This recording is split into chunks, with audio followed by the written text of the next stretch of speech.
Aujourd'hui, il y a des personnes qui, par exemple, préfèrent aller dans les petits commerces, dans les marchés pour discuter avec des personnes en fait avec qui ils ont un lien social. Et pourquoi pas aussi, il y a ce qu'on appelle une réalité très ancienne au Sénégal, le carnet de dettes. Oui, aujourd'hui, dans la grande distribution, on ne peut pas faire, on ne peut pas faire une carnet de dettes. Alors que dans le petit commerce aujourd'hui, il y a la possibilité de le faire avec les boutiquiers. Ce qui comportait aussi des risques aujourd'hui, parce que nous, dans notre analyse, on avait assez de recul en fait pour pouvoir juger les points positifs, mais aussi parler des points négatifs.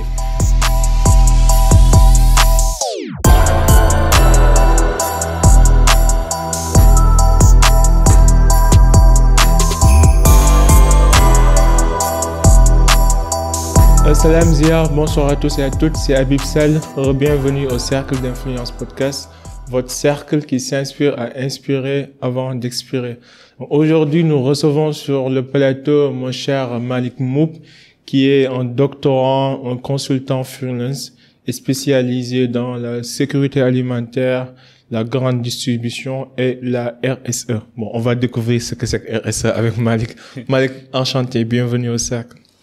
Oui, bonsoir Habib. Déjà, merci beaucoup pour l'invitation et pour cette belle initiative qui nous donne l'opportunité de s'exprimer. Ah ouais, on peut se tutoyer, on est en famille comme tu veux. C'est nickel. En tout cas, je te remercie, je suis très honoré d'avoir accepté cette invitation. Pour les gens qui nous écoutent, je veux qu'on remonte le temps et qu'on reprenne depuis le début. Qui est Malik, t'as grandi où et comment t'as découvert ta passion pour la RSE? Oui, moi je suis originaire de Saint-Louis, donc Nar quoi. Oui, ma ville natale que j'adore bien. Ah, ok, c'est ça. Et donc du coup, j'ai fait tout mon cursus scolaire là-bas. J'ai eu mon baccalauréat au lycée Charles de Gaulle de Saint-Louis. Donc je suis parti aussi à Dakar pour faire une licence en géographie. J'ai fait 3 ans là-bas.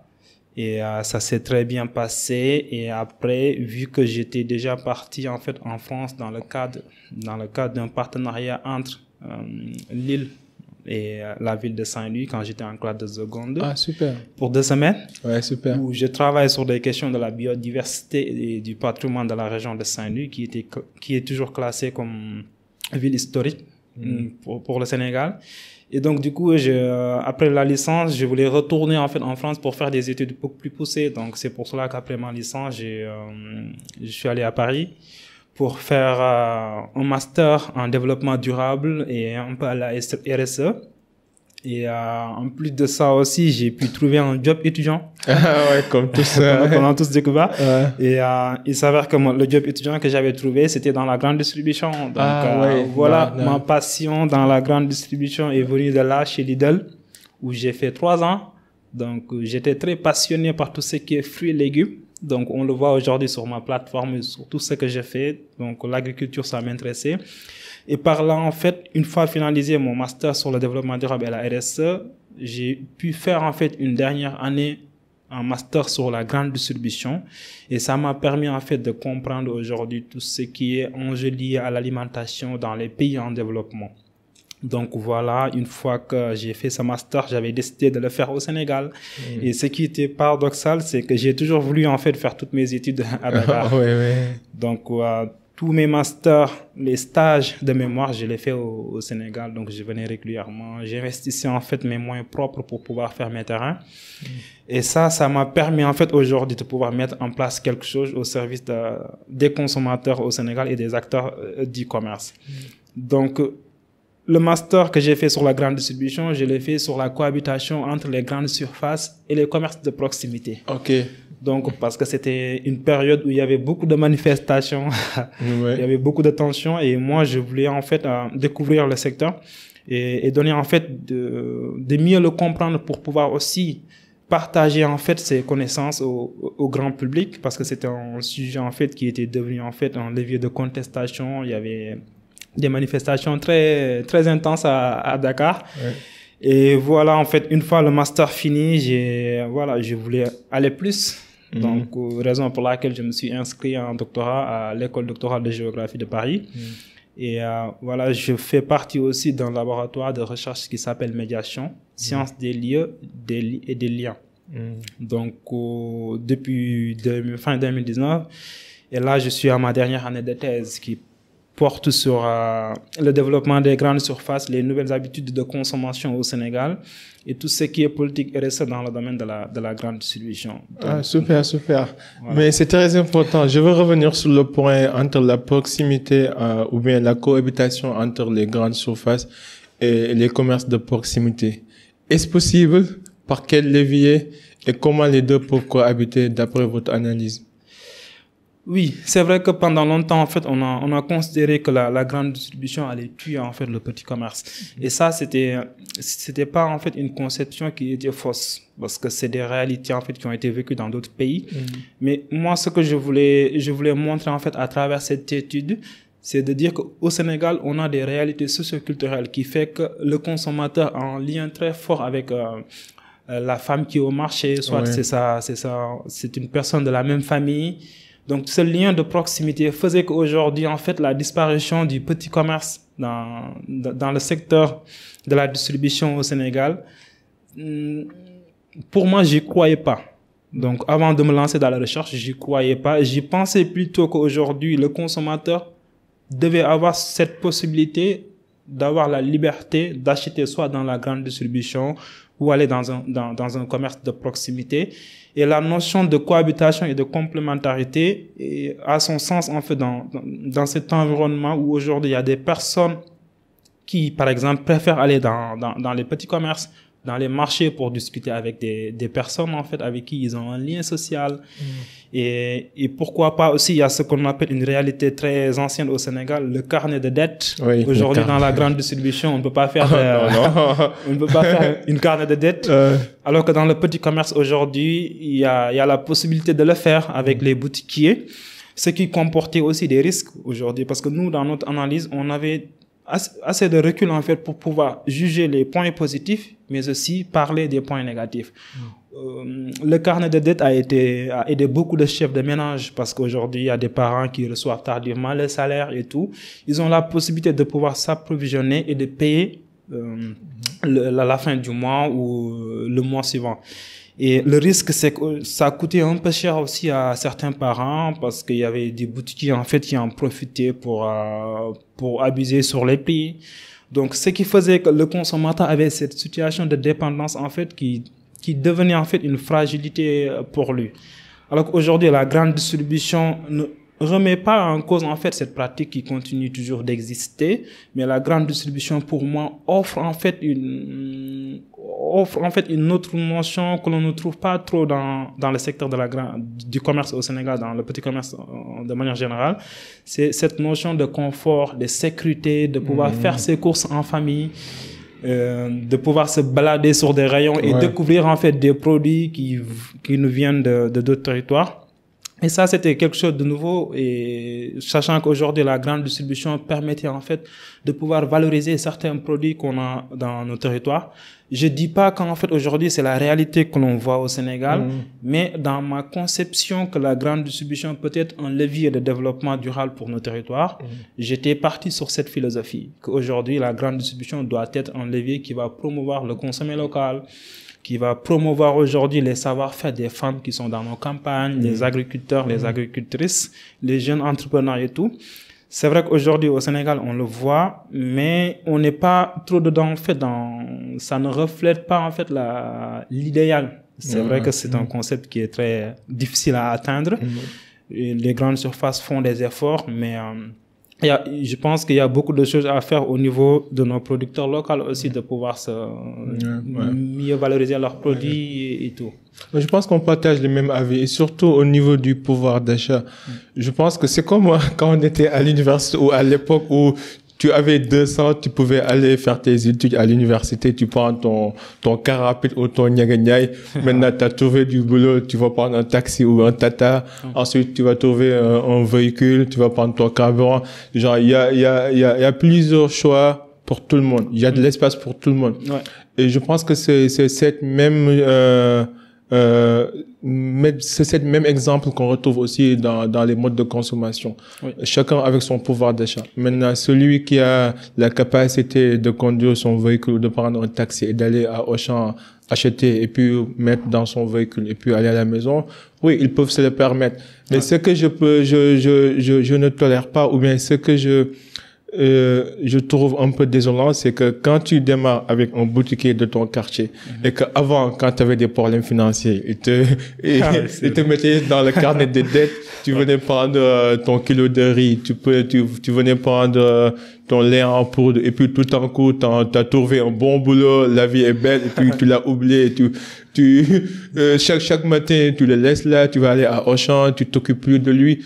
Je pense qu'avec le temps, ça peut contribuer à la faillite de son business et de son commerce. Non. Je pense que c'est important pour chacun d'entre nous de prendre un choix conscient et de dire, OK, peut-être certains produits, je peux l'acheter dans les grandes souffrances. Effectivement. Mais pour certains d'autres, je peux l'acheter chez le boutiquier parce qu'après tout, c'est mon voisin et il gagne sa vie grâce à ça. Et effectivement, en fait, c'est la tendance même que l'on voit au Sénégal aujourd'hui. Les gens n'ont pas abandonné les petits commerces. Les gens continuent à faire certaines courses dans la grande distribution et d'autres, ils le font dans le boutique à côté.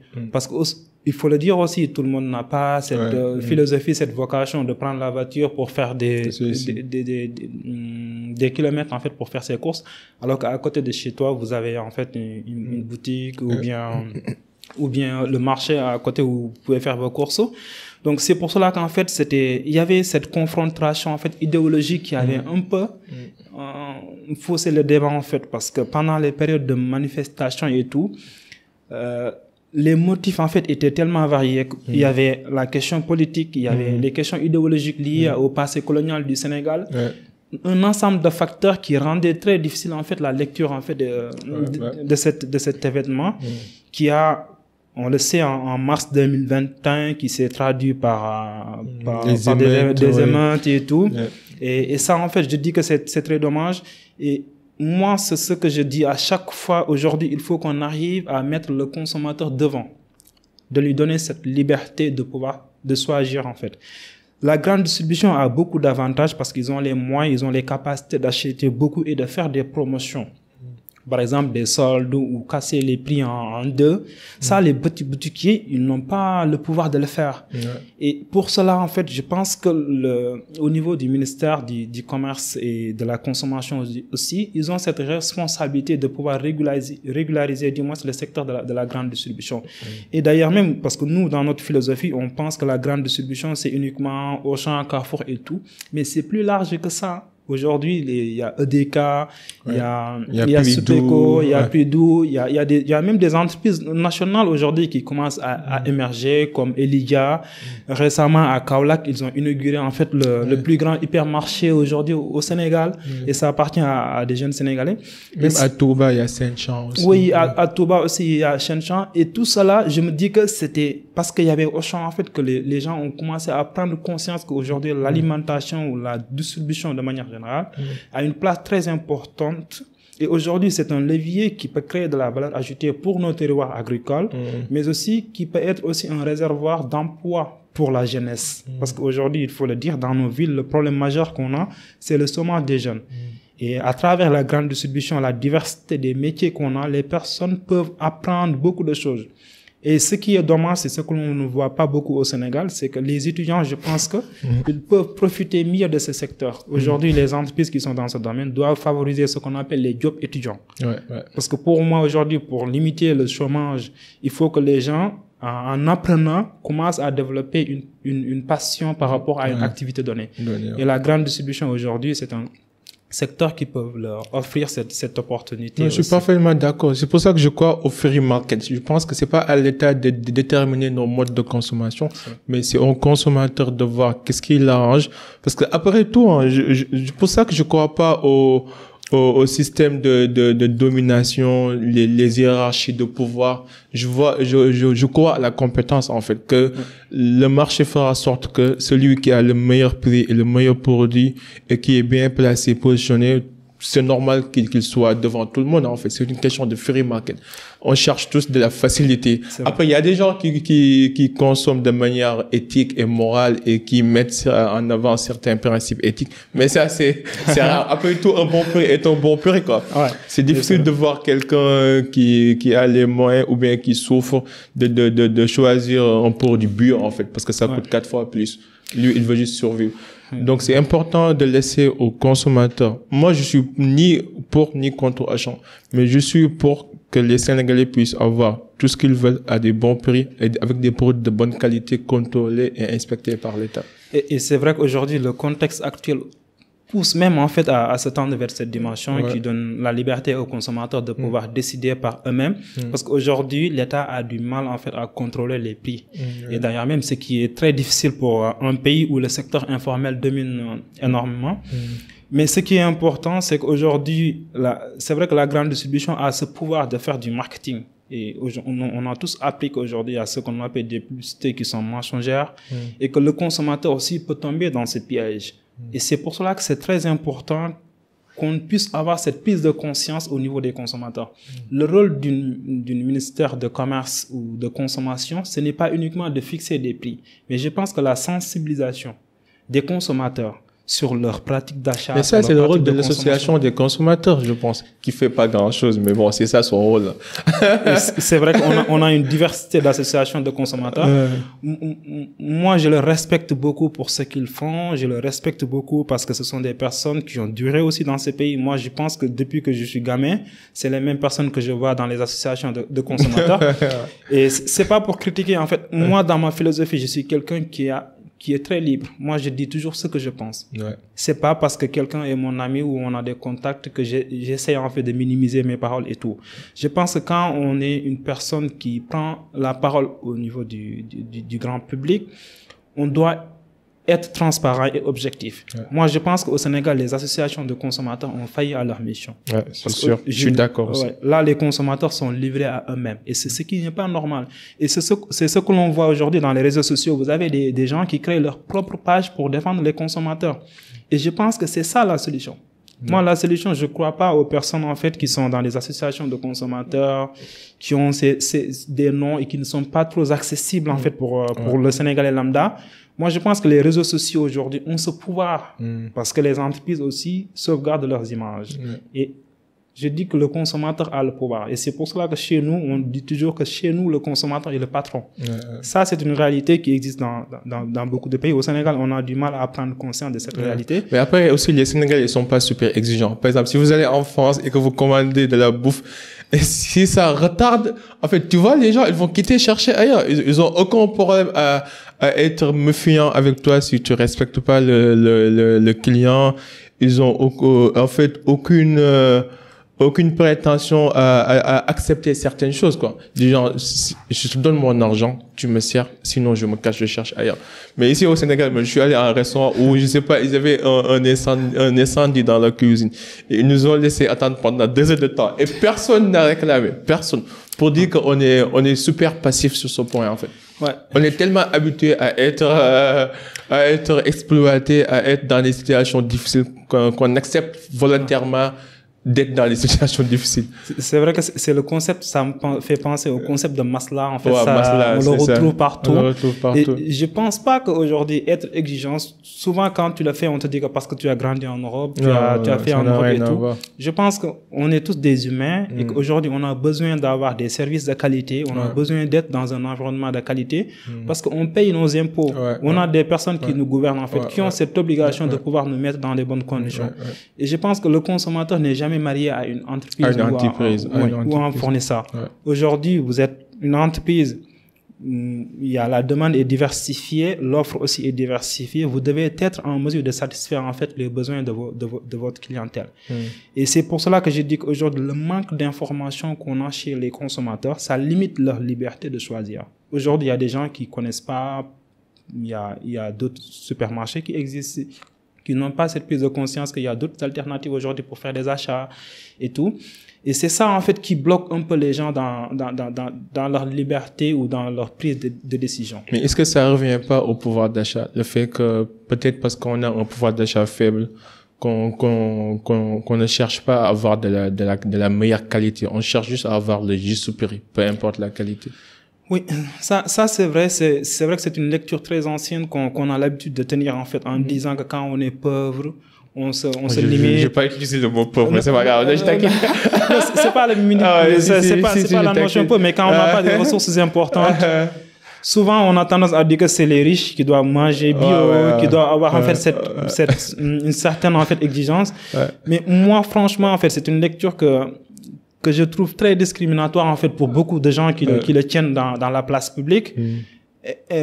Avoir des ressources limitées n'est pas une raison aujourd'hui de ne pas bien manger ou d'avoir cette exigence de qualité. Parce que sinon, les répercussions sanitaires qui vont avec sont beaucoup plus importantes et beaucoup plus dangereuses. Et même aujourd'hui, pour l'État, doit avoir cette obligation de protéger les consommateurs parce que c'est une question de santé publique.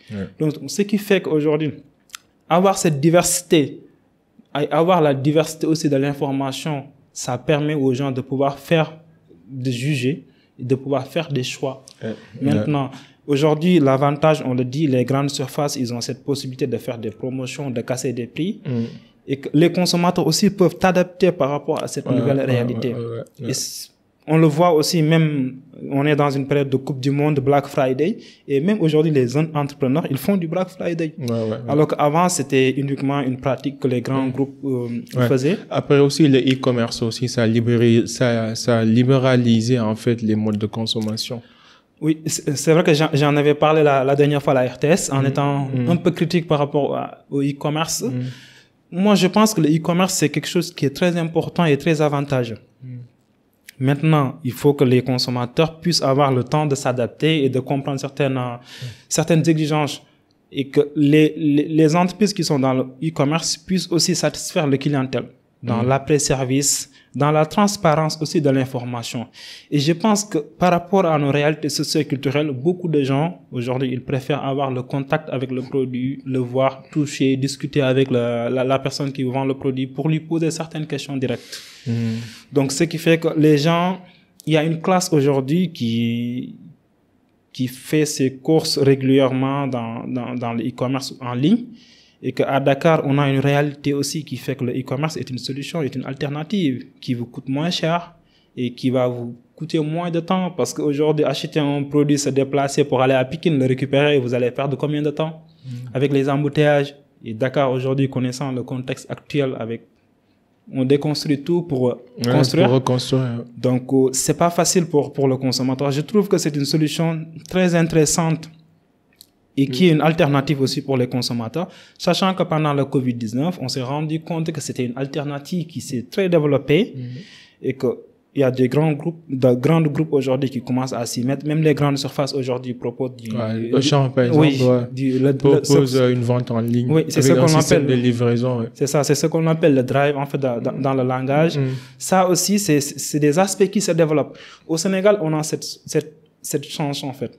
Dans les pays développés, la grande distribution de manière classique où on fréquentait des grands hypermarchés qui se trouvent au niveau des périphéries, les gens se déplaçaient pour faire leurs courses. Au Sénégal, on voit que les grandes surfaces qui s'installent, ils ont cette politique de proximité avec la population. Donc, ce qui fait qu'aujourd'hui, les gens peuvent se déplacer, marcher pour aller faire leurs courses en toute liberté. Et l'avantage aussi, c'est que avec le développement du numérique, on a la possibilité d'avoir accès à toutes les informations à temps. Et ce que j'ai avec le e-commerce, c'est qu'il y a toujours une grande différence entre l'image qu'on te vend et le produit réel que tu reçois. L'image est bien photoshopée, bien montée, bien designée. Tu reçois le produit. Je ne vais pas commander ça. Ça, c'est le marketing. C'est le marketing. C'est le marketing. Et c'est dommage qu'aujourd'hui, je pense que la RSE aussi a sa place dans cet aspect. La satisfaction du consommateur. De ne pas véhiculer en fait un marketing aujourd'hui qui est faux. Et c'est une responsabilité aujourd'hui que beaucoup d'entreprises négligent parce que ce qui les intéresse, c'est juste de vendre leurs produits. Alors qu'aujourd'hui, l'entreprise, ça peut lui coûter cher parce qu'aujourd'hui, si vous faites livrer un mauvais produit et que le client le reçoit, il va pas se limiter là. Il va le dénoncer sur les réseaux sociaux, il va en parler, il va faire de la mauvaise publicité pour les entreprises. Et c'est pour cela que nous, on défend le marketing responsable. C'est-à-dire que l'entreprise aujourd'hui doit être transparent dans la composition de ses produits, dans l'origine géographique, dans tout ce qui est traçabilité de ces produits. Les compositions chimiques. Je pense que c'est pour ça que quand tu disais tout à l'heure le point sur la sensibilisation, la protection, c'est super important. Parce que bon, au Sénégal, on connaît que le taux d'alphabétisation n'est pas aussi élevé. Et que, par exemple, moi, je suis un chimiste. Quand je lis les ingrédients d'un produit, je peux comprendre en fait les conséquences ou les impacts pour la majeure partie de ces produits chimiques, mais pour un consommateur lambda, il ne connaît pas, peut-être il ne sait même pas lire. Ouais. Et c'est au rôle de ces associations des consommateurs, du ministère du Commerce, des organismes d'inspection et de contrôle en fait, de faire cette sensibilisation sur certains produits, sur certains ingrédients, et même parfois aller jusqu'à les interdire, en fait. Par exemple, en Europe, c'est très facile de dire que cette substance est interdite en début 2023, ou bien on interdit telle composition dans les produits agroalimentaires. Ça, c'est facile de trouver ça en Europe. Mais au Sénégal, j'ai l'impression qu'on est trop passif. Tant que ça va, on a encore un problème. Et le service hygiène aussi, il a un rôle, je pense. Ouais. Je pense qu'il y a beaucoup de secteurs, en fait. Il y a beaucoup d'acteurs qui interviennent, la direction de la consommation et tout. Mais le problème majeur, c'est qu'aujourd'hui, est-ce que nos dirigeants ou bien ceux qui gèrent ces secteurs, ils ont le contrôle? Et la réponse est très difficile à donner. Moi, je ne peux pas vous affirmer qu'ils ont le contrôle de tous les produits qui se vendent à Dakar. Il faut juste se balader sur les rues de Dakar pour constater aujourd'hui ce qu'on est en train de vivre. Mais on est d'accord que les produits qui viennent au niveau du port autonome. Effectivement. On est d'accord que les entreprises agroalimentaires ont des autorisations. Effectivement. Et qu'ils ont été contrôlés, inspectés avant qu'on leur donne leur autorisation. Donc la faute, ça vient de... Et c'est vrai que tu as parlé de quelque chose de très important, c'est la passivité. La passivité. Donc ça, peut-être aujourd'hui, il y a des experts en qualité alimentaire qui pourront aujourd'hui vous revenir sur certaines choses. Mais moi, ce que je dis en tant que consommateur, parce qu'avant tout, je suis consommateur, j'ai la possibilité d'observer et de juger. Mais je pense que ce qui se passe dans notre pays en termes d'alimentation et de consommation est très dangereux. On ne prend pas conscience, mais aujourd'hui, aller dans les hôpitaux et tout, tout le monde aujourd'hui a une maladie. L'hypertension, le diabète. Effectivement. Et tous ces facteurs ont un point commun, c'est l'alimentation. L'alimentation est le cadre de vie. Aujourd'hui, à Dakar, c'est très difficile. On ne va pas vous donner les données sur la pollution à Dakar, mais les gens ont du mal à respirer, trouver d'espaces verts. Et tout ça, en fait, ça participe au bien-être du consommateur, déjà, parce qu'on est tous des consommateurs avant tout. Et c'est pour cela que les entreprises, dans le cadre de la RSE, ils doivent respecter toutes ces obligations. Parce que, comme on le dit, le consommateur est le patron, le consommateur est le roi, et même ces dirigeants d'entreprise, eux aussi, ils sont des consommateurs. Je pense que c'est une question de prise de conscience collective. Et je fais un appel aussi à toutes les associations de consommateurs. Aujourd'hui, il faut qu'on accepte d'innover. Il faut qu'on accepte de s'adapter. On a toujours tendance à rester sur le même point de départ, de ne pas vouloir évoluer. Et ça nous bloque même dans nos administrations et tout. Aujourd'hui, le monde avance très vite. Il faut qu'aussi on trouve des solutions qui s'adaptent par rapport aux besoins des consommateurs et tout. Donc, c'est rare de voir des publicités de sensibilisation sur la consommation, sur la santé et tout. Et ça doit être en fait des messages qui passent au quotidien. Et au fur et à mesure, on va y prendre conscience. La consommation doit prendre une place importante dans l'éducation de nos enfants, dans nos vies quotidiennes et tout. Et ça, c'est au rôle de plusieurs structures gouvernementales de le faire et les associations de consommateurs qui doivent apprendre à s'adapter et accepter la nouvelle tendance aujourd'hui qui existe. Et les nouveaux exigences des consommateurs, parce que le consommateur, on est en train de connaître ce qu'on appelle une révolution en termes de consommation. Aujourd'hui, le consommateur ne se limite pas uniquement à manger, la qualité et tout, mais le consommateur s'intéresse à l'origine géographique du produit. Dans quelles conditions le produit a été cultivé ou tout. Les conditions de production. Est-ce qu'on a exploité les enfants? Effectivement. Est-ce que c'est éthique? Est-ce que c'est moral? Tout ça, c'est important. Et ça, pour beaucoup de gens, c'est pas important. Mais aujourd'hui, c'est quelque chose de très intéressant qu'on doit mettre en avant. Nous, on est en train de prôner ce qu'on appelle le nouveau type de consommateur. Un consommateur qui fait ses achats, mais qui se soucie de l'impact de son produit, mais de l'origine géographique. Est-ce que ce sont des femmes qui sont bien rémunérées et tout? Et là, il faut juste voir un chiffre pour se rendre compte. Un truc que j'ai appris récemment, c'est que notre iPhone qu'on utilise là, c'est fabriqué par des enfants. Genre, la batterie iPhone, c'est des batteries en silicium, je pense. Et c'est fabriqué en Thaïlande et en Philippines. Et c'est fait par des enfants, par des hommes qui gagnent $2 la journée et qui ont la vie tellement dure qu'ils ont installé des filets de sécurité pour éviter que les gens sautent pour se suicider, quoi.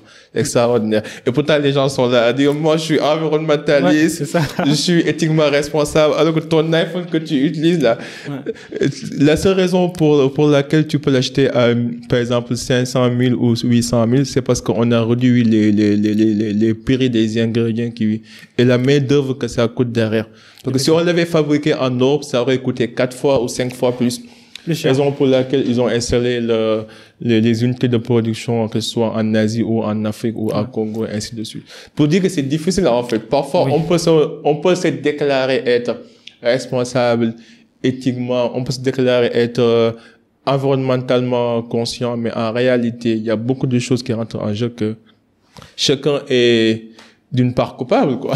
Oui, et c'est vrai que la responsabilité, moi je pense que quand on est une entreprise internationale ou bien une entreprise qui fait des chiffres d'affaires, donc je pense que le minimum c'est de respecter les consommateurs. Parce qu'aujourd'hui il y a des entreprises qui font des milliards et des milliards de chiffres d'affaires et que le consommateur continue toujours à souffrir en fait des services après-vente, des conditions d'accueil. Donc ça c'est pas normal en fait. Que l'on est dans un pays développé ou en développement ou sous-développé, ce n'est pas normal.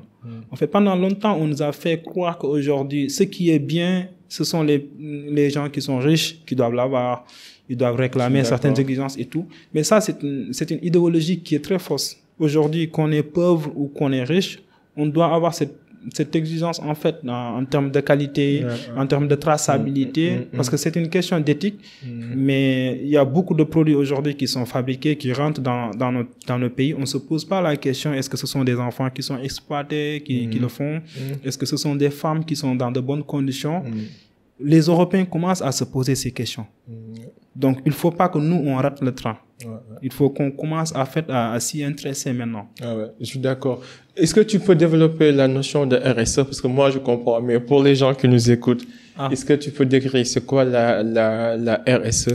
Quels sont ses objectifs, ses avantages? Et pourquoi on en parle, par exemple, dans le cadre de la grande distribution, des modes de consommation, des décisions éthiques et morales que nous prenons tous les jours dans ce sens, quoi?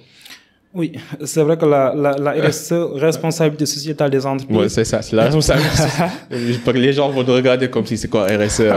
Oui, c'est vrai que c'est un concept aujourd'hui qui prend de la place au Sénégal, qui prend déjà beaucoup de place dans le monde entier, parce qu'aujourd'hui, il y a beaucoup d'entreprises qui se font la concurrence, non pas dans le chiffre d'affaires, mais dans le cadre de leur politique ou démarche RSE. Parce qu'ils savent que les consommateurs ont cette prise de conscience aujourd'hui. La responsabilité sociétale des entreprises, on a toujours considéré que c'est des démarches qui sont volontaires. C'est-à-dire que tout ce que l'entreprise doit faire en termes d'action sociale, économique et d'action aussi sur le plan environnemental en lien avec ses activités dans sa zone d'implantation. Donc, je ne vais pas vous faire une définition classique parce que j'aime pas trop, mais j'essaie effectivement, j'essaie de faire comprendre aux consommateurs, aux gens qui nous écoutent et qui nous regardent, que la RSE, c'est quelque chose qui est normal pour une entreprise. Parce que je pense qu'une entreprise qui s'implante dans un territoire, qui fait des activités, l'entreprise a de l'impact. L'impact peut être positif ou négatif. L'impact peut être environnemental, l'impact aussi peut être social, l'impact aussi peut être économique aussi, et même l'impact peut être aussi dans la gouvernance. Donc, c'est normal qu'une entreprise qui s'installe dans un territoire, qui exploite ses ressources, qui emploie les jeunes de la localité, qui rejette aussi soit des déchets ou de la nuisance aussi sonore, que cette entreprise puisse prendre ses responsabilités, je dirais pas pour réparer, parce que c'est quelque chose en fait que j'aime pas dire. Les gens pensent que la RSE est là pour réparer les erreurs d'une entreprise. Je pense que c'est là pour prévenir plutôt. La RSE doit prévenir et que la RSE doit être une politique intégrante d'une entreprise. Dès la conception. Dès la conception. Et c'est pour cela qu'on parle des études d'impact. Aujourd'hui, avant que toute entreprise s'installe dans un territoire, il doit faire ce qu'on appelle des études d'impact pour comprendre ce que, en termes d'impact, l'entreprise va entraîner. Ça peut être positif ou négatif, et pour pouvoir aussi les tenir en compte dans sa politique. Et proposer un plan d'atténuation. Effectivement. Et ça, on ne le voit pas au Sénégal. Pourquoi? Parce que c'est souvent des décisions politiques qui se prennent.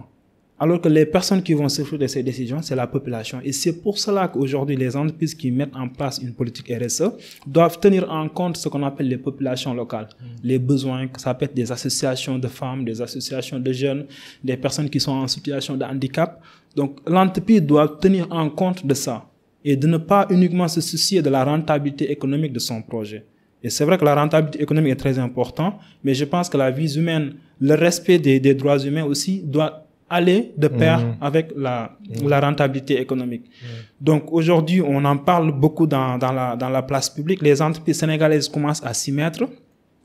Donc on a toujours pensé que c'est uniquement la politique des grandes entreprises, ce qui est faux, parce que moi je pense qu'aujourd'hui, il suffit pas d'être une grande entreprise pour pouvoir mettre en place une démarche RSE. Donc les 3 leviers qui composent la RSE, c'est sur le plan social. Qu'est-ce que l'entreprise peut faire sur le plan social? Une entreprise qui s'installe dans un territoire et que l'entreprise doit employer des jeunes, l'entreprise peut proposer des quotas pour pouvoir employer les jeunes qui sont au niveau du territoire, mais aussi, c'est pas uniquement en leur offrant un emploi que l'entreprise a réglé le problème social. Je pense que ça doit être des emplois qui sont accessibles, des emplois qui doivent être rémunérateurs du moins pour la personne qui l'exerce. Parce qu'on a une réalité aujourd'hui, les jeunes qui travaillent, ils ont beaucoup de charges au niveau familial. Ouais. Donc, il suffit pas de leur proposer des emplois précaires, mais il suffit de leur proposer des emplois qui leur permettent de vivre dignement. Sur le plan social, il y a beaucoup d'aspects qu'on peut mettre aujourd'hui. Il y a des entreprises qui investissent dans le domaine de l'éducation, dans le domaine de la santé. Qui font des espaces verts, des aires de jeu, qui investissent dans des écoles, qui donnent des bourses. Effectivement. Donc tout ça, c'est un volet social qui est très large et que nous aussi, en termes de critique, on avait toujours tendance à dire que la RSE, ce n'est pas uniquement du social, mais le social est une partie intégrante de la RSE.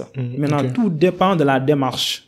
Aujourd'hui, venir donner une association 100 millions et faire une publicité sur la télé pour dire qu'on a donné 100 millions, sans tenir compte aussi de l'impact de cet investissement sur le changement des conditions de vie de ces personnes. Donc, c'est pour cela que c'est très important de mettre en place ce qu'on appelle des indicateurs de suivi pour voir l'impact. Est-ce que réellement l'investissement que l'entreprise a fait pour ces populations dans le domaine social, ça leur aide pour avoir de meilleures conditions de vie, d'avoir accès à la santé et tout. Et qu'aujourd'hui, au Sénégal, on voit que l'éducation est un problème majeur. C'est pour cela que beaucoup d'entreprises sur le plan social mettent en place ce qu'on appelle éducation pour tous, pour des questions d'inclusion sociale et tout. Donc, c'est très large sur le plan social. Donc, on pourra citer d'autres aspects comme l'intégration des personnes en situation de handicap. Ça, c'est un sujet qui me tient à cœur. Au Sénégal, on a toujours tendance à minimiser en fait les personnes atteintes d'handicap. Les personnes qui souffrent d'handicap. Et que moi, je pense que les entreprises et l'État même doivent être très exigeants par rapport à cet aspect. Aujourd'hui, on voit que la pauvreté s'agrandit de plus en plus. Il y a des gens qui sont en situation de handicap, mais qui ont cette envie de réussir dans leur vie, qui ne veulent pas aller dans les rues pour mendier, mais qui veulent travailler pour payer l'éducation de leurs enfants, nourrir leurs enfants. On doit leur donner les mêmes opportunités que des personnes qui ont des noms de grandes familles ou qui ont leurs parents politiciens et tout. Je sais qu'en France, les entreprises, on les oblige de recruter un certain nombre de personnes handicapées par an. En termes de pourcentage. En termes de pourcentage. Oui. Et en termes de pourcentage, c'est normal en fait. Au Sénégal, il y a une législation qui existe pour ça. Mais mais pourquoi on ne respecte pas? Ce n'est jamais respecté. Ah bon, ça existe déjà? Oui, il y a une législation qui demande en fait qu'on intègre les personnes en situation. Pourquoi on ne le respecte pas? Et qui est censé contrôler l'exécution de cette législation? Donc, normalement, c'est une législation qui est mise en place par le gouvernement. Les instances dédiées, comme le ministère du Travail. C'est dommage. Oui, même au-delà de l'emploi, tu vois, même dans la manière de vivre au Sénégal, les personnes atteintes d'handicap, elles souffrent. Par exemple, faut prendre les escaliers. On met pas des escalators personnels ou des ascenseurs pour les personnes atteintes d'handicap. Que ce soit dans les toilettes, on met pas des toilettes dédiées. En fait, sur tout le plan, tu sens qu'ils sont marginalisés, ils sont délaissés, et ça me fait mal, en fait. Parce qu'après tout, moi, je suis allé au village artisanal de Kaolack, mais j'ai vu là-bas beaucoup de personnes atteintes d'handicap qui sont des artisans, qui travaillent dignement, qui ont une famille et qui ne mendient pas, et c'était respectueux de voir ça. Mais après, tu les vois sortir, comment ils se débrouillent. Parfois, il y en a certains qui ont besoin de l'aide pour aller aux toilettes. En fait, c'est désolant, quoi. C'est à la limite honteux, en fait, de notre part, en tant que société. C'est une discrimination qui est très forte et qui est très silencieuse, que les gens n'aiment pas trop parler en public. C'est rare de voir des autorités politiques en parler et en faire un débat au niveau de la télé et tout. Donc, ce qui fait qu'aujourd'hui, ce sont des sujets qui doivent être débattus sur la place publique pour que les entreprises, les structures gouvernementales et même ceux qui nous dirigent puissent avoir cette prise de conscience. Moi, j'ai vécu en fait de belles expériences avec des personnes qui sont en situation de handicap. Donc, en particulier, Madame Tissé, qui est la conseillère au niveau de la présence, et Khadim aussi, de handicap.sn. Ce sont des personnes qui travaillent, qui n'aiment pas rester en fait... Ils n'aiment pas rester en fait les mains croisées et qui aident aussi d'autres personnes en situation de handicap en créant des opportunités d'emploi, en créant des opportunités aussi pour leur permettre de développer leurs activités que ça soit dans le domaine de l'art, que ça soit dans le domaine de la culture et tout. Et c'est vrai que tu as soulevé quelque chose de très important et je pense qu'il y avait une image qui circulait sur les réseaux sociaux. C'est une personne qui était en situation de handicap qui devait traverser un pont. Pont a été mis en place par une entreprise de la place. Et je me dis que c'est une faute très grave. Non, c'est une faute alors que si vous allez dans les pages de communication sur cette entreprise, ils vont vous dire qu'on a une politique RSE, on met ça. Mais je me dis que la RSE, c'est pas uniquement un levier que doivent être utilisés les entreprises pour faire de la communication, pour faire du marketing. Surtout ça. C'est mon point avec la RSE. Je juste laisse continuer, après je reviens sur ça. Oui. Ça doit être des pratiques qui sont intégrantes. La RSE ne doit pas être un levier d'ajustement. La RSE doit être une démarche inclusive et intégrante de l'entreprise. Et que ça doit être aussi porté par les collaborateurs. Tout à l'heure, on a parlé du volet social. Sur le volet environnemental, aujourd'hui, on fait face à des enjeux qui sont très importants en termes de changement climatique, en termes d'avancée de la mer, de sécheresse, l'insécurité alimentaire. Et on se rend compte qu'aujourd'hui, même notre système d'alimentation est menacé par cette question environnementale. Et c'est très important qu'aujourd'hui, les entreprises puissent prendre cette conscience. Au Sénégal, on a la loi sur le plastique qui change un peu la donne, qui fait que la RSE, et même dans d'autres lois, n'est plus une pratique volontaire. La RSE doit être en fait une pratique qui doit être réglementée avec des lois qui interdisent certaines pratiques qui sont nocives pour l'environnement. Et même on le voit avec les plastiques, on a du mal en fait à faire appliquer ces réglementations. Les sachets plastiques. Oui. Pourtant, ils ont signé le décret. Ils ont signé, mais quand même aucun suivi. Non, en fait, je voulais revenir sur le fait que les entreprises utilisent la RSE comme un moyen de faire de la pub gratuite. En fait, parfois je regarde sur les journaux ou bien sur les médias télévisés, on montre un maire qui donne, par exemple, ça je te dis, wallah, au nom de Dieu, le mec il donnait pour chaque étudiant 2 cahiers, un stylo. Mais à quoi bon de médiatiser ça en fait? Ce que tu donnes là, ça t'a même pas coûté certainement 2 millions et t'as donné, c'est vrai que t'as donné des cadeaux à, par exemple, 10 ou 20 étudiants ou 20 élèves, mais c'est quoi l'impact, en fait? Pourquoi t'es obligé de venir avec des caméras, de faire un zoom sur ça, alors qu'il y a d'autres priorités?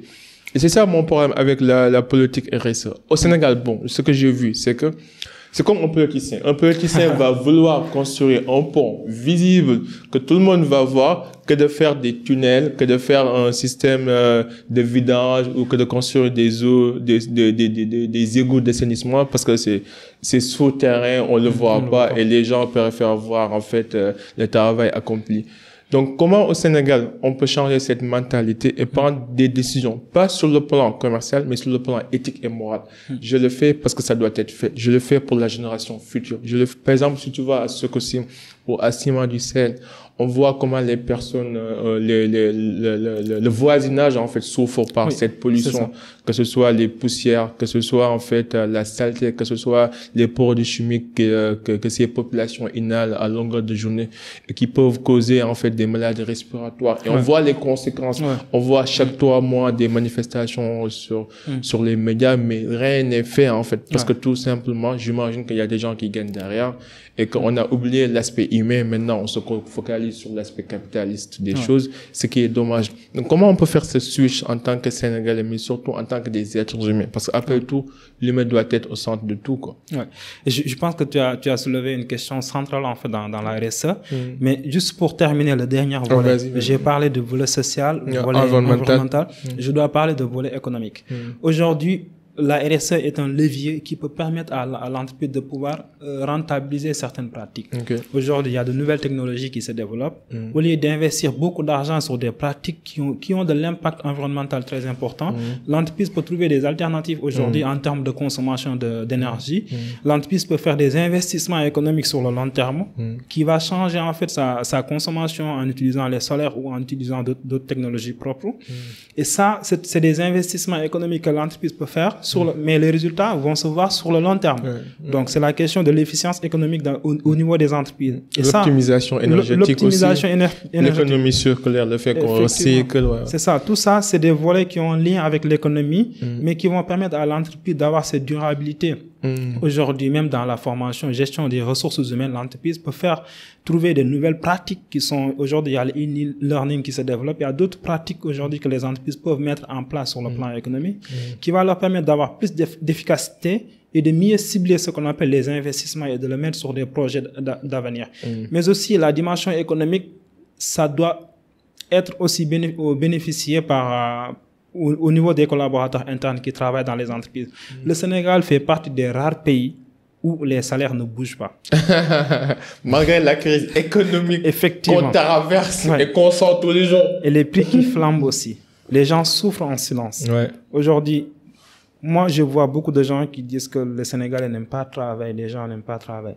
Mais il suffit juste de faire le tour des marchés de Dakar pour se rendre compte qu'aujourd'hui, il y a des jeunes, il y a des femmes qui étalent leurs marchandises. Et si vous faites le total du marchandise qu'ils sont, ça fait même pas 10 000 ou même 5 000. Même certains, ça fait 2 000. Les marchands ambulants, les femmes avec leur étal. Effectivement. C'est compliqué. Et toutes ces personnes qui se lèvent tous les jours pour faire ça, c'est des personnes qui veulent réussir, qui veulent travailler. Maintenant, aujourd'hui, ce qui se passe, on le voit le matin aussi, les gens qui se bousculent dans les transports pour aller au niveau de leur lieu de travail parce qu'ils savent que c'est ce travail qui leur permet de vivre dignement. Mais aujourd'hui, le consommateur sénégalais, le Sénégalais lambda souffre en silence. Les gens l'ignorent. Nos politiciens aussi préfèrent parler d'autres choses. Et ce n'est pas normal. Les consommateurs aujourd'hui souffrent. Et la solution pour moi, par exemple, pour lutter contre la vie chère et tout, ce n'est pas uniquement de bloquer les prix. Mais il faut pousser les entreprises à revoir ce qu'on appelle la rémunération de leurs collaborateurs. Effectivement, et tout ce qui est pris en charge sociale. Parce que la santé aujourd'hui, les dépenses sanitaires impactent aussi sur le niveau de vie de ces personnes. Donc, si une entreprise rémunère bien ses collaborateurs, assure une prise en charge, ça aussi, ça va permettre aux consommateurs de pouvoir mieux gérer ses dépenses alimentaires. Surtout dans le secteur informel. Dans le secteur informel, tu vois, les gens, certains employeurs se permettent de payer leurs employés en retard, alors que le salaire a une valeur alimentaire, en fait. Effectivement. En fait, il vit de ce salaire. Donc, si tu le payes à 10 jours de retard ou bien à 20 jours de retard, ça aura un impact sur sa famille, sur son bien-être, sur sa tranquillité mentale. Il y a plusieurs facteurs qui entrent en jeu. Et c'est dommage. Je pense que c'est une expérience que tous les dirigeants d'entreprise doivent tester. Même le retard de 2 jours sur un salaire, ça peut avoir des impacts qui sont terrifiants. Énormes. Et imagine même, moi, j'ai un ami, en fait, quand il était gamin, il a vécu une situation où, en fait, on l'a envoyé de l'école parce que son père a payé tardivement. Et depuis lors, il n'a pas oublié, en fait, le jour où on le traînait dehors parce que, tu vois, même s'il connaissait rien, mais cette image, ça reste dans sa tête, c'est ancré. Et c'est une source de motivation pour lui. Mais pour quelqu'un d'autre, ça aurait pu être pire. Ça aurait pu être un signe qui dit que je suis pas suffisant, ou bien je mérite pas d'être aimé, ou bien mes parents sont pauvres. En fait, un enfant n'a pas, son cerveau limbique et son néocortex ne sont pas encore développés pour pouvoir faire ces distinctions. Donc ça peut être des bases qui peuvent fausser toute la vie d'un enfant, quoi. Et c'est important de prendre en compte tous ces aspects. Effectivement. Et c'est ce qu'on appelle la redistribution, en fait, des bénéfices. Aujourd'hui, c'est très important que sur le plan social, dans les entreprises, l'inclusion sociale, c'est très important. on parle souvent de l'inclusion sociale, mais aussi l'inclusion économique, de permettre que les collaborateurs qui travaillent, qui font de l'argent pour l'entreprise, que ces personnes puissent aussi en bénéficier davantage. Et qu'aujourd'hui, on l'a dit tout à l'heure, les salaires sont statiques, les prix flambent et dans tous les bords, les prix flambent. Je donne juste un exemple. Tout à l'heure, j'ai testé en prenant un clando que j'avais l'habitude de prendre. J'ai payé 150 francs pour venir. Normal. Là, on m'a dit, c'est 300. C'est-à-dire que le prix a augmenté à 100%. Le prix du pétrole a augmenté, c'est sûr. Et c'est vrai que je voulais juste dire que c'est très important qu'aujourd'hui, la gestion d'une entreprise aujourd'hui va au-delà du chiffre. Ce sont des familles, ce sont des vies. Donc, je pense que c'est très important que les dirigeants qui sont au niveau des entreprises, les personnes qui se chargent des payes, des ressources humaines et tout, puissent prendre en compte, en fait, cet aspect. Parce qu'aujourd'hui, il y a des décisions qui ont des impacts terribles sur des milliers de chefs de ménage. Donc, voilà, en résumé, pour parler de ces 3 volets qui sont très importants. Pour revenir par rapport à ta question, et c'est vrai que beaucoup de gens critiquent en fait ceux qui font la RSE. Moi, j'étais dans cette position en fait pendant un an pour tester, pour faire des pratiques RSE et pouvoir les vulgariser. Il y a 2 choses qu'on doit comprendre. Faire de la publicité, faire du marketing et valoriser. Moi, je pense que la RSE, on ne doit pas faire de la publicité avec. La RSE, ça doit être des pratiques qu'on doit vulgariser et valoriser auprès du grand public. Sur la base des résultats. Sur la base des résultats qu'on a. Parce qu'aujourd'hui, je conçois mal qu'on... Pas sur la base des promesses qu'on va faire, on va, non, ça, je suis pas d'accord. J'aime bien un proverbe qu'un de mes professeurs m'avait dit. Dans le domaine de la RSE, on doit faire ce qu'on dit. Et dire ce qu'on fait. Et dire ce qu'on a fait. Ce qu'on a fait, surtout. Ça, c'est très important. Ce qu'on a fait, pas ce qu'on fait, ce qu'on a fait. C'est ça, ce qu'on a fait. Et c'est très important que dans la RSE, c'est la raison pour laquelle on a toujours des indicateurs de mesure. Aujourd'hui, toute pratique RSE doit être mesurable. Et c'est sur la base de ces résultats qu'on peut faire de la communication, qu'on doit faire un reporting extra-financier et qu'on doit aussi mettre à la disposition du grand public. Aujourd'hui, il y a une entreprise qui le fait très bien.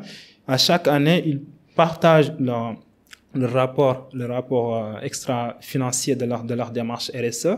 Et ça, c'est des pratiques qui sont salutaires. Et que toutes les entreprises aujourd'hui doivent s'engager dans ce domaine et de ne pas toujours, en fait, d'être dans la communication régulière en disant que voilà, on va faire ça demain, on va faire ça dans telle zone.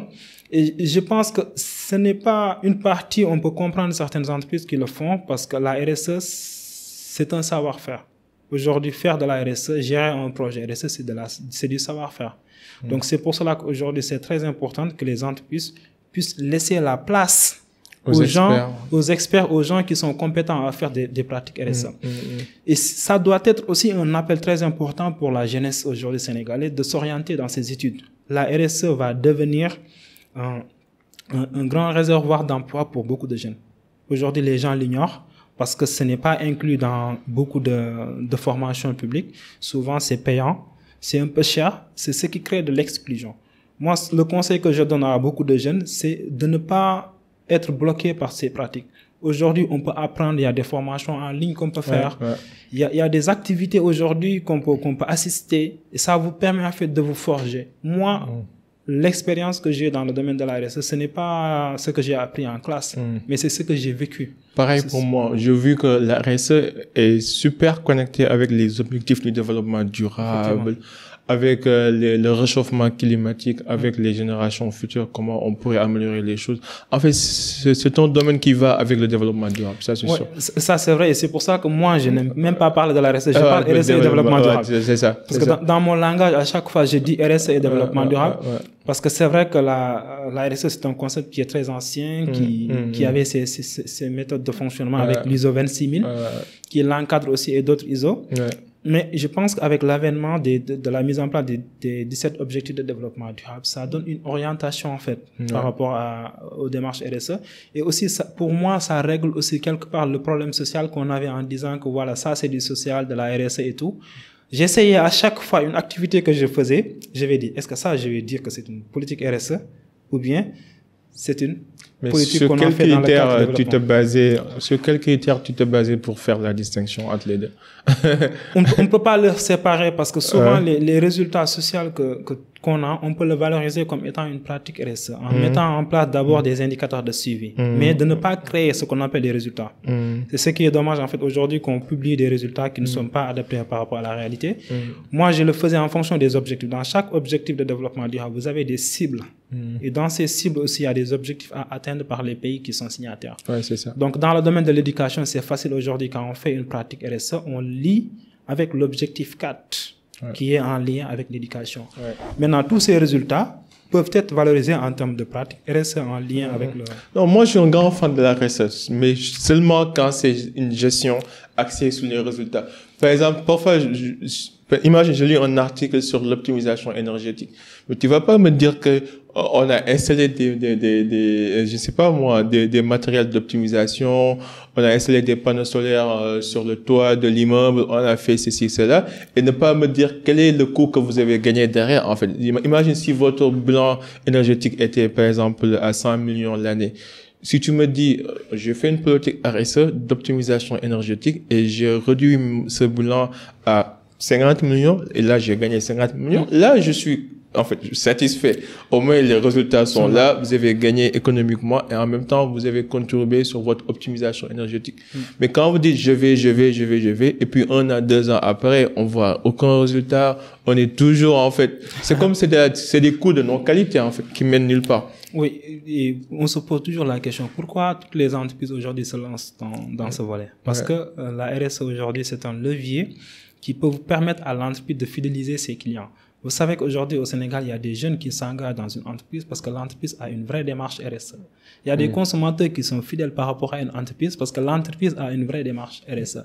Et en fait, c'est la raison pour laquelle aujourd'hui, c'est un levier un levier même de concurrent, en fait, parce que la RSE permet aux entreprises de se démarquer en termes de la concurrence et tout. Et même, tu l'as dit tout à l'heure, ce qui est important, c'est les résultats. Et c'est pour cela que je dis que la RSE, on ne doit pas faire de la publicité, on doit faire la vulgarisation ou la valorisation des résultats qu'on a. Je suis d'accord. Nous, par exemple, on a lancé un magazine récemment. Et dans le magazine, ce que l'on propose, c'est que les entreprises qui ont fait une action RSE et qui ont des résultats, on les publie sur notre magazine. Donc ça, c'est une manière de vulgariser. C'est bien ça. Bon, Martha, Malik, je peux te parler, mais madame est là et je veux pas te créer des problèmes. Donc maintenant, juste quelques questions personnelles avant qu'on boucle le podcast. Quel est ton plus grand échec particulier qui t'a marqué dans ta vie? C'est vrai que j'ai regardé, en fait, j'ai essayé de réfléchir. Est-ce que j'ai vécu une expérience qui m'a tellement bouleversé? Franchement, c'est pas une réponse. Je peux pas te dire oui, je peux pas te dire non. Parce que je me dis que moi, à chaque fois, j'essaye, quand je veux faire quelque chose, j'essaye de voir est-ce que j'ai les moyens de le faire, est-ce que j'ai les capacités de le faire. Et je pense que tant qu'on raisonne comme ça nous permet de limiter en fait nos échecs et tout. Peut-être que j'ai pas eu tellement d'expérience dans beaucoup de choses. C'est pour cela qu'en fait, c'est très difficile pour moi de répondre à cette question. Ok.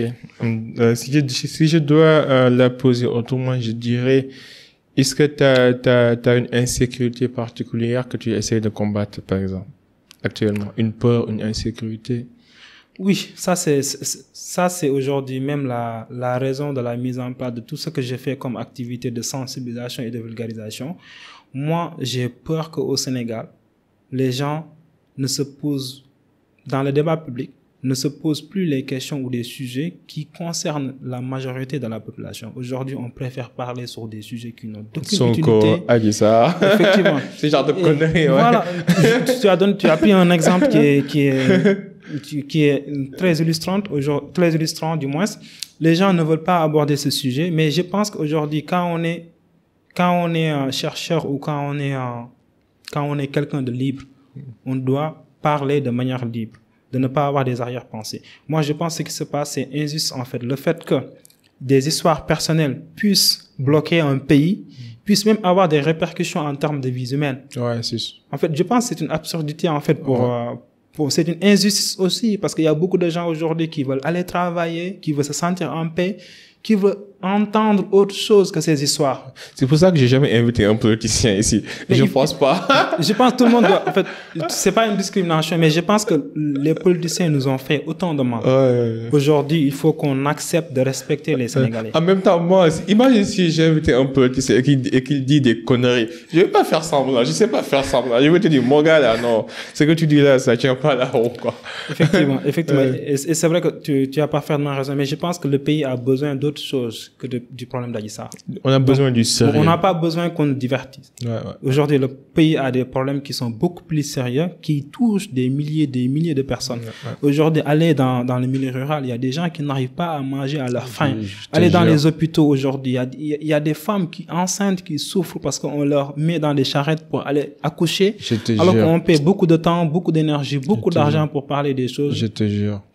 Oui. C'est la première fois que j'en parle et je pense que c'est la dernière fois que j'en parle. C'est désolant. Moi, ça me fait mal. C'est pour ça que j'ai les débats politiques. Je regarde pas les journaux du Sénégal. Je lis pas les médias sur la politique. Je sais même pas qui sont les ministres de ce pays. Pas parce que j'ai ce pays. Parce que je pense que je suis plus utile si je prends mes responsabilités individuelles et que j'essaie d'impacter que de regarder des vieux qui se chamaillent, qui tapent des femmes en pleine session d'Assemblée nationale ou je ne sais pas quoi, là. C'est extraordinaire. C'est vrai. Quelque chose, est-ce qu'il y a une chose que vous appréciez auparavant et qui n'est plus le cas? Quelque chose que j'appréciais beaucoup et qui n'est pas le cas. Je prends l'exemple, moi je suis originaire de Saint-Louis, je prends l'exemple parce que moi je me dis à chaque fois, j'évite toujours de dire que je suis influenceur parce qu'aujourd'hui le Sénégal on connaît le concept, mais j'essaie d'influencer en fait, les gens à travers mes messages de sensibilisation. J'aimais bien à Saint-Louis sur la plage de Guet Ndar, j'avais rencontré une dame qui m'avait dit qu'avant la plage et la mer et les habitations, il y avait plus de 200 mètres qui séparaient. Et moi, quand j'étais jeune, j'allais là-bas pour visiter, il y avait à peu près 100 ou 30 mètres qui les séparaient. Mais aujourd'hui, quand on va à Saint-Louis, on se rend compte que la mer a tout dévasté et même détruit des habitations. Et je pense que c'est quelque chose que j'appréciais beaucoup parce que on se promenait sur la plage et qu'aujourd'hui, ça me fait très mal que des populations, en fait, des gens qui avaient l'habitude de pêcher, qui étaient dans de bonnes conditions et tout, qui sont en train de souffrir en silence. Alors que nous, au niveau politique et tout, c'est comme si, en fait, nos dirigeants politiques ne se sentent pas concernés par cette problématique. Et je prends l'exemple de Guet Ndar, mais c'est un cas généralisé pour. Je pense qu'à Gandiol aussi. À Gandiol, ils ont vécu la brèche et d'ailleurs même c'est pour cela que j'ai fait. J'ai lu l'article sur Gandiol. Sur Gandiol aussi. Ça, c'est une problématique qui touche beaucoup de zones. À Rufisque, il y a des zones qui sont touchées. Et je pense que investir, je vais pas créer un polémique, mais je pense qu'il faut choisir ses priorités. Je suis pas contre l'aménagement qu'on est en train de faire sur la corniche parce que ça permet d'améliorer des cadres de vie. Mais c'est des milliards qui sont investis. Et pourquoi cet argent pourrait changer en fait des vies des personnes qui sont plus dans le besoin? C'est une question de justice sociale et de justice spatiale. On veut investir tout à Dakar, ce qui fait que tout le monde veut venir à Dakar, et qu'aujourd'hui on oublie les régions intérieures. Donc ça, c'est quelque chose qui me fait mal, que j'arrive pas aujourd'hui à trouver une solution parce que je suis pas là. Je suis d'accord, mais quand même je salue, tu as parfaitement raison et ça fait partie d'une des conséquences du réchauffement climatique. Effectivement. De l'avance de la mer. Si tu dois créer une loi universelle que tout le monde va obéir, quelle loi donnerais-tu? L'objectivité. C'est vrai que c'est très important en fait. Je dis que je sais que c'est illusoire, mais je pense qu'aujourd'hui au Sénégal, ce qui fausse le débat public, ce qui fait que les gens n'arrivent pas à se repérer. Parce que tout le monde parle en fonction de ses intérêts. Tout le monde parle pour défendre en fait des enjeux stratégiques. Mais je pense qu'on doit tous être objectifs. À chaque fois qu'on parle, qu'on pense déjà à l'intérêt collectif qu'à l'intérêt individuel. Donc si j'avais la possibilité de créer une loi, je dirais je vais criminaliser le... Soyons plus des scientifiques que des politiciens, quoi. Effectivement. On doit se baser plus sur des faits concrets, factuels, que sur des spéculations. Quelle est votre définition de la pérennité? La pérennité, pour moi, en fait, c'est quelque chose qui impacte de manière durable. Donc, j'aime pas trop me divertir, c'est pour cela que je parle toujours des sujets qui sont sérieux, qui touchent. Parce que moi, je pense que quand on est influenceur, quand on a la possibilité de parler, il faut parler des sujets, en fait, qui concernent les Sénégalais. Je pense que la pérennité, pour moi, je le définis en prenant un exemple très simple.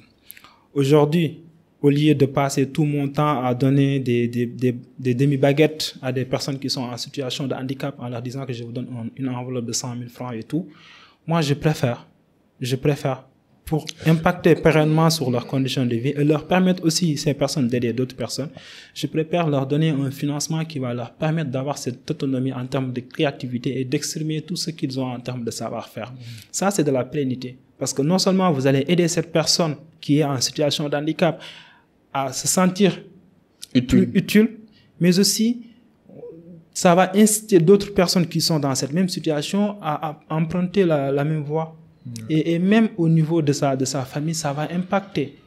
Et moi, je pense que la pérennité, je le définis comme ça. C'est toujours faire quelque chose qui va avoir un impact sur la durabilité et pas dans... Un impact générationnel. Générationnel et non dans la spontanéité. Ouais.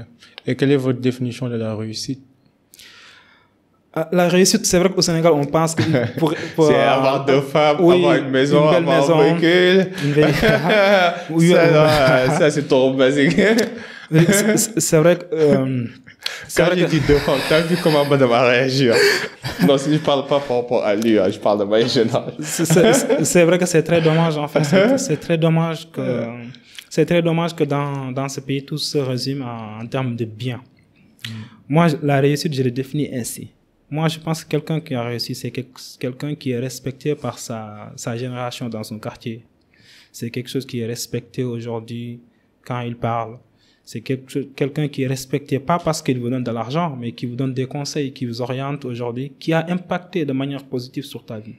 Moi, c'est comme ça que j'ai défini la réussite. Parce que tout ce qui est bien matériel ou monétaire, c'est pas ça, en fait, qui fait le bonheur d'une personne et qui fait sa réussite. C'est pour cela que je déteste à chaque fois dans l'espace public, c'est toujours les personnes riches. C'est toujours les mêmes personnes qui font les mêmes conneries. et c'est toujours, en fait, ces personnes qui nous mondialisent, qui nous disent que voilà, il faut faire ça, il faut faire ça. Et je me dis que on doit toujours être digne de ce que l'on est et de ce que l'on a. Ouais. Oh, ouais, je suis d'accord. On commence pas la course de la même manière, mais on peut arriver à la destination à notre rythme, pas par rapport au rythme des autres. La comparaison est le voleur du bonheur, en fait. Et je pense que nous, on a l'habitude à se comparer. En tout cas, Malik, ce fut un honneur. Merci beaucoup. J'ai beaucoup appris là. Moi, je suis égoïste parce que on me donne des cours magistraux gratuitement comme ça. Je dois payer, hein. Non, en tout cas, merci. J'ai beaucoup apprécié notre conversation. Pour les gens qui nous écoutent, comment les gens peuvent entrer en contact avec toi? Est-ce que tu as des services ou bien est-ce que tu as un projet en cours que tu aimerais parler, que tu aimerais discuter avec notre communauté? Ouais, c'est un plaisir. En tout cas, merci beaucoup pour moi. Pour l'initiative et juste pour rappeler, parce qu'il y a beaucoup de gens aujourd'hui qui nous écoutent et que nul n'est parfait, que Dieu est le créateur des cieux. Et je pense que si j'ai eu des mots qui sont déplacés, je m'en excuse pour toutes les personnes qui nous regardent. Et mon objectif, c'était juste de dire ce que je pense et de ne pas critiquer. Et juste, donc, je pense qu'on a fait tout sauf critiquer. On a donné au moins des perspectives, des exemples concrets. Voilà. Voilà. En tout cas, moi, j'ai lancé ma plateforme Senrité, comme tu le vois. C'est une application qui permet aujourd'hui aux consommateurs d'avoir accès à toutes les informations en lien avec les promotions dans la grande distribution, avec les entrepreneurs qui sont au Sénégal, qui permet aussi d'offrir ce qu'on appelle des offres d'emploi, de partager tout ce qui est offre d'emploi dans le domaine du commerce de manière générale. Et en plus de ça, nous, ce qu'on veut mettre en place, c'est que de promouvoir ce qu'on appelle le nouveau type de consommateur. Donc, c'est pour cela que dans notre web application, vous allez voir, on a des magazines de sensibilisation. On fait des articles de sensibilisation sur l'inclusion sociale, sur l'environnement, sur plein d'autres sujets. Donc, pour rentrer en contact avec nous, vous pouvez télécharger notre web application, c'est www.senretail.sn. Pour l'installer, pas besoin d'aller sur Play Store ou Android parce que ce sont des gros pollueurs. Ok, ça c'est notre débat, on y va. Donc, du coup, vous mettez juste ajouter à votre écran d'accueil et c'est très fluide et ça vous permet en fait d'avoir accès à toutes nos informations et tout. Et je mettrai aussi les références pour ton compte LinkedIn, Instagram. Comme ça, les gens pourront te contacter, te poser des questions et te parler aussi sur CN Retail. En tout cas, merci beaucoup. Merci beaucoup. C'est fait un honneur. Allez. Et le cercle d'influence, c'est ton cercle. Si on peut être utile sur quoi que ce soit, n'hésite pas. Merci beaucoup. Les téléspectateurs, les auditeurs, c'est fait un honneur. C'était Habib Sall avec Malik Moub. À la prochaine. En attendant, soyez unique, soyez légendaire. Peace and love. We out.